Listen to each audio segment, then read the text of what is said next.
Hello friends, welcome to Satya vlogs. ఈరోజు ఎంతో ఈజీగా చేసుకునే చేపల పులుసు అయితే చూపించేస్తానండి. జస్ట్ నిమిషాల్లో చేసుకోవచ్చు ఈ పులుసుని.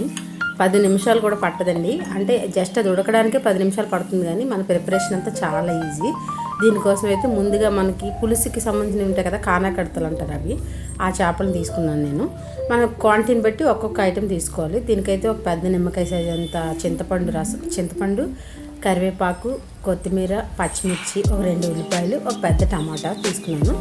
తర్వాత ఉప్పు, కారం, నూనె, పసుపు. ఇవి ఈ చేపలకి పడే ఇంగ్రీడియంట్స్ అండి. చాలా ఈజీగా చేసుకోవచ్చు, ఇంక్లూడింగ్ బ్యాచిలర్స్ కూడా చేసుకోవచ్చు అండి. తప్పకుండా ట్రై చేయండి. చాలా టేస్టీగా ఉంటుంది, కమ్మగా ఉంటుంది. అయితే ఒక వెడల్పాటి గిన్నె తీసుకొని అందులోకి ఈ చేపలన్నీ వేసేసుకోవాలి. నీట్గా ఒక 5-6 సార్లు కడిగేసుకోవాలండి చేపలు. ఇది మాత్రం గుర్తుంచుకోండి. టమాటాని మెత్తగా స్మాష్ చేసుకోవాలి. అంటే నా దగ్గర కొంచెం కాయలా ఉంది, పండు అయితే ఇంకా బాగుంటుంది టేస్ట్. ఇందులో అయితే ఏ మసాలాలు రుబ్బే పని ఏమి ఉండదండి. చేపలు వేసాక టమాటాలు, ఉల్లిపాయలు, పచ్చిమిరపకాయలు, ఈ కరివేపాకు, ఇవన్నీ. అంటే ఇలాంటి చేపల పులుసు మీరు ఎంతమంది చేసి తప్పకుండా కామెంట్ చేయండి. చాలా ఈజీ అయిందన్నమాట. ఇది మా అమ్మమ్మ గారు చేసేవారు ఈ స్టైల్లో, అందుకే నేను ఇదే స్టైల్లో చేస్తాను. చిన్న చేపలు వేసుకున్నా. ఇందులో కరివేపాకు అన్నీ యాడ్ చేసుకున్నాక కారము, ఉప్పు, పసుపు, నూనె కూడా యాడ్ చేసుకోండి. చాలా ఈజీ ప్రాసెస్ అండి. పులుసు చాలా బాగుంటుంది. తప్పకుండా ట్రై చేయండి. ఎవరైనా సరే కొత్తగా వంట నేర్చుకునే వాళ్ళైనా, లేదంటే ఇలా ఒకసారి ట్రై చేసి చూడండి. ఈజీగా అయిపోతుంది కదా, మనకు కూడా ఇంట్రెస్ట్ అవుతుంది. ఆయిల్ వేసుకుని చక్కగా మిక్స్ చేసుకోవాలండి ఇవన్నీ.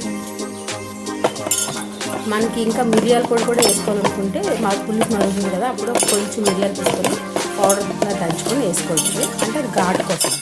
లేదంటే ఎటువంటి అల్లం వెల్లుల్లిపాయ పేస్ట్ ఏమి వేయవసరం లేదండి. ఇందులో చాలా కమ్మగా బాగుంటుంది. వేడి అన్నంలోకి అది చింతపండు రసం తీసుకుని పక్కన ఉంచేస్తున్నాను, యాడ్ చేసేస్తున్నాను.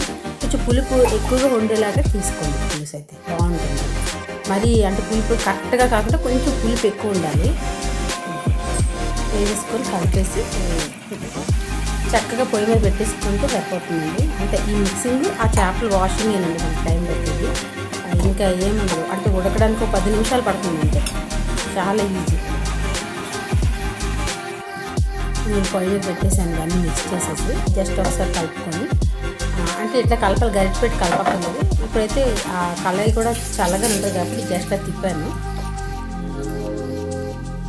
ఒక 10 నిమిషాలు వదిలేస్తే చాలండి. ఆ పులుపు అంతా ఎగిరిపోయి చేప చాలా ఫాస్ట్గా ఉడికిపోద్ది. 10 నిమిషాలు హైలో పెట్టేసాను, చక్కగా ఉడికిపోయిందండి. చేపలు అయితే ఫ్రెష్గా ఉండేది తీసుకోండి. మనకు సముద్రం చేపలు ఇది చాలా టేస్ట్ బాగుంటుందండి. తప్పకుండా ట్రై చేయండి. మీలో ఎంతమందికి ఈ రెసిపీ తెలుసో తప్పకుండా కామెంట్ చేయడం మర్చిపోవద్దు. ఇప్పటివరకు మన ఛానల్ చూసిన వాళ్ళకి, సబ్స్క్రైబ్ చేసుకున్న వాళ్ళకి అందరికీ మనస్ఫూర్తిగా థ్యాంక్ యూ చెప్తున్నానండి.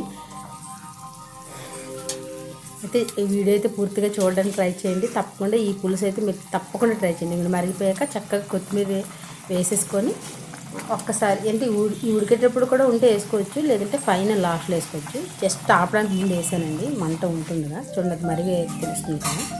10 నిమిషాలండి ఉడకడానికి. వాష్ చేసుకొని అన్నీ మిక్స్ చేసేసుకొని పెట్టేసుకోవచ్చు. మన క్వాంటిటీని బట్టి అవన్నీ ఇంగ్రీడియంట్స్ తీసుకోవచ్చు, ఎక్కువ తక్కువ. చాలా బాగుంటుంది.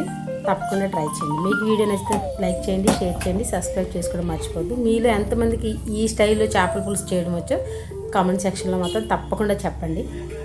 థ్యాంక్ యూ ఫర్ వాచింగ్ అండి అందరికీ. ఎందుకంటే అయిపోయింది ఎంతో రుచికరమైన చేపల పులుసు. అంటే ఎక్కువ గిన్నెలు అవన్నీ చూపిస్తే మనకు వండాలని ఇంట్రెస్ట్ తగ్గిపోద్దని నేను ఎలా అయితే చేస్తున్నానో అలాగనే తీస్తున్నానండి వీడియో. తప్పకుండా చూడండి.